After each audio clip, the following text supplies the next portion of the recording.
خبر شامل کریں ملتان سے آپ کو بتائیں کہ صوبائی اسمبلی کے انتخابات کے سلسلے میں کاغذات نامزدگی کی فراہمی جاری ہے۔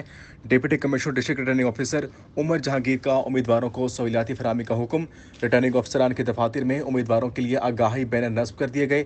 13 صوبائی حلقوں میں 281 امیدواروں نے کاغذات نامزدگی حاصل کر لی۔ یہی میں کہوں گا کہ یہ الیکشن جو ہو رہے ہیں، جس طرح خان صاحب نے کہا کہ یہ اسمبلیاں تعلیل ہوں گی، الیکشن ہوں گے تو اس ملک کے حالات بہتر ہوں گے۔ تو یہی بہتری ہے کہ اللہ کرے 30 اپریل کو الیکشن ہو جائیں، طریقے انصاف کو انشاءاللہ کامیابی ہوگی۔ اس ٹائم ساری قوم عمران خان صاحب کے ساتھ کھڑی ہے۔ میں آج عمران خان کے نظریے کی تکمیل کے لیے اپنے کاغذات جمع کروانے آئے ہوئے ہیں۔ جو مافیات کے خلاف جنگ ہے، جو پاکستان کے دشمنوں کے خلاف جنگ ہے، جن لوگوں نے 75 سال پاکستان کے لوگوں کا خون چوسا ہے، ان کے خلاف ہم جنگ لڑنے آئے ہیں، جہاد کرنے آئے ہیں، اور انشاءاللہ پاکستان تحریک انصاف عمران خان کی قیادت میں اور شاہ محمود صاحب کی قیادت میں اپنی منزل حاصل کرے گی، اور انشاءاللہ آپ دیکھیں گے 3/4 اکثریت کریں گے۔ جو قانون سازی میں ہمیں پچھلی دفعہ مسئلے آئے تھے وہ انشاءاللہ سارے حل ہوں گے۔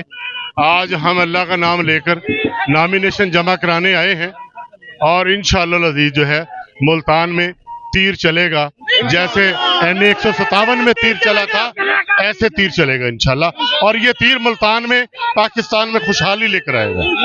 اور انشاءاللہ ہم خان صاحب کے ساتھ ڈٹ کے کھڑے ہیں۔ اللہ نے چاہا تو انشاءاللہ پی ٹی آئی پنجاب میں پاکستان میں حکومت بنائے گی، اور انشاءاللہ بھرپور خان صاحب عوام کی نمائندگی کریں گے۔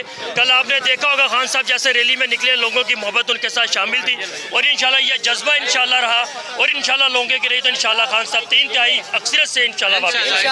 مسلم لیگ نون کے رہنما سلمان نیم کی میڈیا سے گفتگو، کہا کہ کاغذات نامزدگی جمع کروا دیے، 30 اپریل کے الیکشن کو بھرپور طریقے سے لڑیں گے۔ جو خامیاں کوتاہیاں پچھلے الیکشن میں رہ گئی تھی انہیں پورا کرنے کی کوشش کریں گے۔ 2018 کو شاہ محمود قریشی کو ہرایا تھا، 2022 میں زین قریشی کو فتح ملی۔ مقابلہ 1-1 سے برابر ہے، اب فائنل مقابلہ ہے۔